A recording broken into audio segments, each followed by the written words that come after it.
This video is brought to you by 3, bringing you 4G at no extra cost and some exclusive deals over at btech.com. Hey guys, welcome to BTech. It's Basil here with the Samsung Galaxy S4 to my right and an S5 to my left, comparing both of these flagships. The S4 was last year's big winner. It packed a full HD 5-inch display, went toe-to-toe with the HTC One, and even if people didn't necessarily prefer it, it sold a lot better.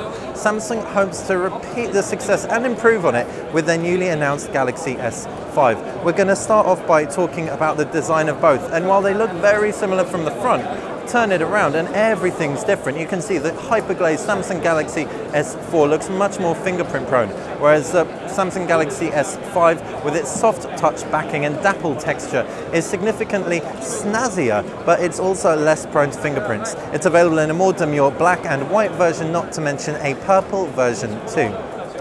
That display, 5 inches on the Samsung Galaxy S4, 5.1 on the S5, both Super AMOLED. So we think they'll deliver some pretty similar performance in terms of sharpness. The only thing that Samsung did really specify they did was they dropped the minimum brightness right down for the Samsung Galaxy S5, so you could enjoy this thing when you're in bed or in the cinema. That's really the key difference in terms of the display that we can make out, with both providing incredibly good experiences. The S5 is also a little bit bigger, as you can see.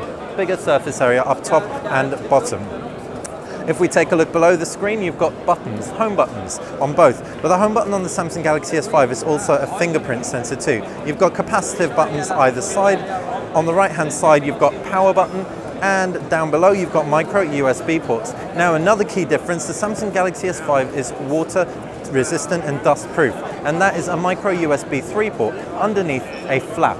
On the left side, no buttons, but you do have a volume rocker on both devices, while up at the top, both devices have an IR blaster and a 3.5mm headphone jack.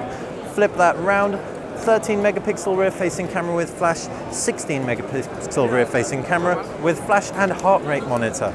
All in all, really similar looking devices, but very different. On the user interface front, Samsung's also streamlined everything pretty nicely. Going from this touch whiz with its heavy transitions, you've got a much more two-dimensional look. Pulling down the notifications tray, it looks very nice with its iconography right there. And on the left side of the screen, you've got this almost HTC Blink Feed style news aggregator. If you pinch the screen, you can see you've got this Sony-esque management system. If you do it on the old Samsung Galaxy S4, you get this old school HTC type leap mode.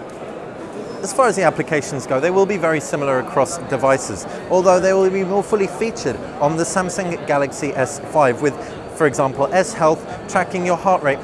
The cameras are different, 13 megapixels on the S4, 16 on the S5, but what really is cool is what Samsung's done software-wise. If we jump into the camera, you can see they've got an improved HDR mode, and you've also got a background blur, so you can do selective focus, focusing on one part, and then you can actually, once the picture's taken, it'll take a little bit of time to process. Opening it up, you can actually select what you're focusing on afterwards. We're not entirely sure just how well it works, but we'll definitely put it through its paces when we get it in for our full review.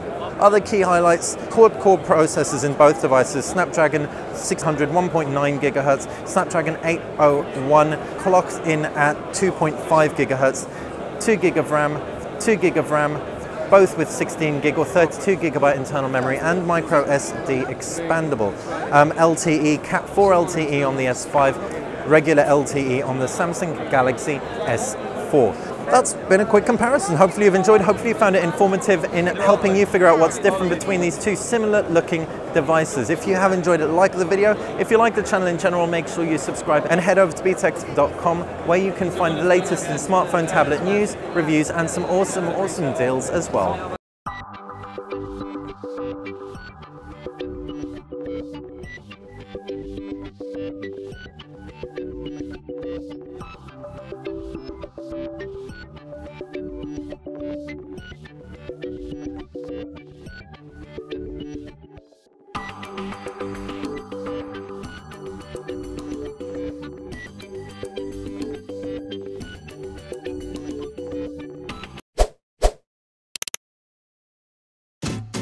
At the top of the screen is where you can find 3 hand-picked videos for your viewing pleasure.